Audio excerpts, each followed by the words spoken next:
We have up next, we have Kiana, and her pronouns from Arkansas, and she has questions about defining sexuality, which I think goes right in line with our next caller. So I think or our last caller. So I think it'd be a really good lead in. I Sure. know So Kiana. awesome. Kiana, you were on the line Hello. with us. Thanks for calling. Hi. Well, thank you guys for answering. I honestly didn't know if I was actually going to get on. Thank you for Oh, well, I calling, think your question is Kiana. fantastic. Yeah. Nice to hear your voice. Well, I'm just curious, like, what defines your sexuality? Like, is it like what you're attracted to? Like, personally, me, I'm physically attracted to women, but like, I've never felt a spark or anything like that with guys. Yeah, so it sounds like you're a lesbian. I think that's kind of what defines it. But I think it's also something that, it's a little bit ephemeral. It's hard to nail down, perhaps. But what you think about when you're masturbating is a really great metric, I think.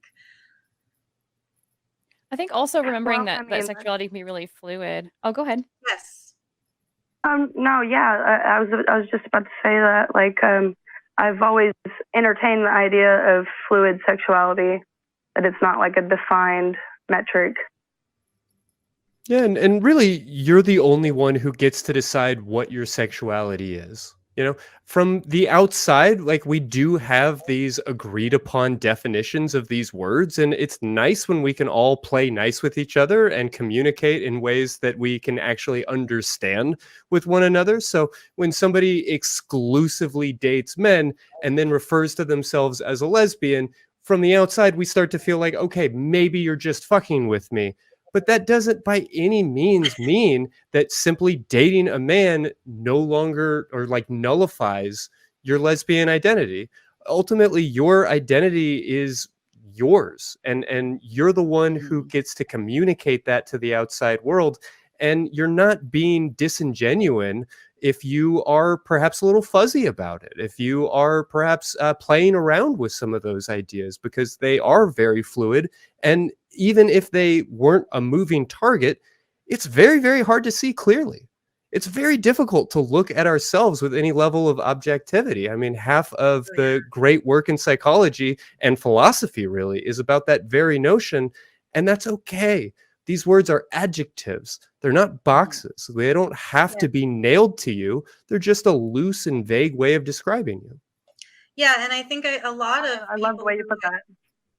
a lot of people who have, identified as gay or lesbian, but then they find themselves like feeling attracted to the opposite sex for one person, and then they're like having this crisis of identity, and it's just like, that's okay. And it's okay for you to go ahead and be with that person. And it's okay for you to, if that relationship ends, and then go back to same-sex attraction. It's just attraction.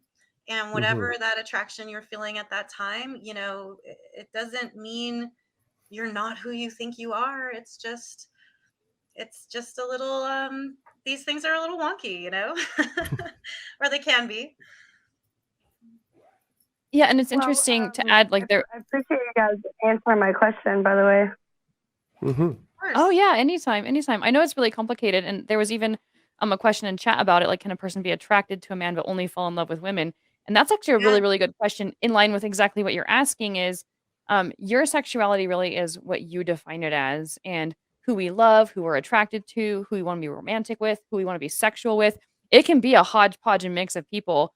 And what gets complicated is when we feel like we have to have the answer. Like we have to know what we want and we have to know how to label it. And if our label changes, we have to figure out how we're going to tell everybody that our label is changing. And oh my God, it's going to be so complicated.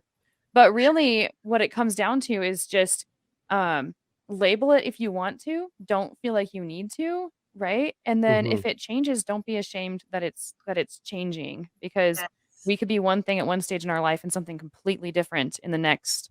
Or like Sinn said, it could be like a specific person that makes you have a sort of a change in your attraction levels. So honestly, I think that we give ourselves way too hard of a time, especially when it comes to the difference between love and attraction. Like, we Yes. just make it so much more complicated than it needs to be. And that's the thing is just like it's all okay.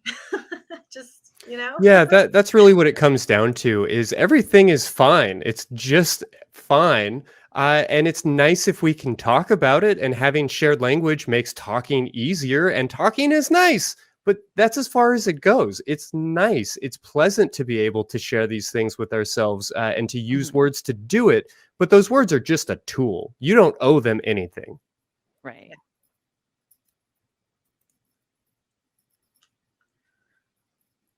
Do we You still have still Kiana there, online? Kiana? I think we may have dropped her, but Yeah, Kiana, if yeah, you can I'm hear still us.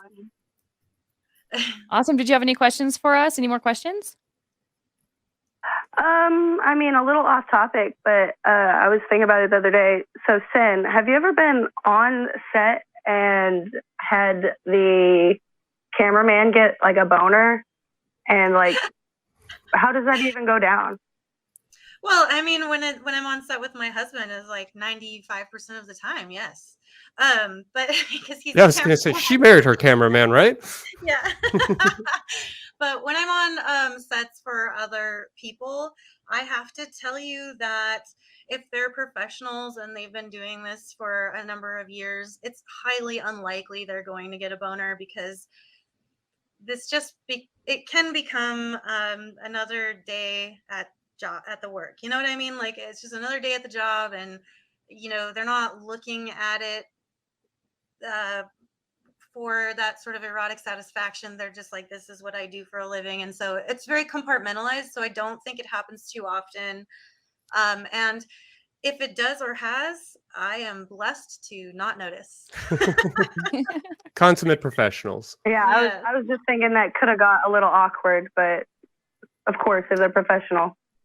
Yeah, not common, not anything I've noticed. And if you've been working in a kitchen for a week or for 10 years, you know not to, just because you came in hungry, just reach your hand in, start like eating right there on the line, Right. right? Yeah, Like we can maybe be hungry at work, but if we've been working in restaurants for a while, it's pretty likely that we're not going to be hungry once we get there.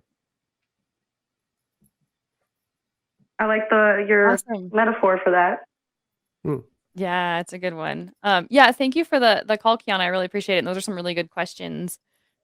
We are gonna move Awesome. Thank on you guys so now. much. Yeah, thank you. thank you, We're Kiana. gonna move on now.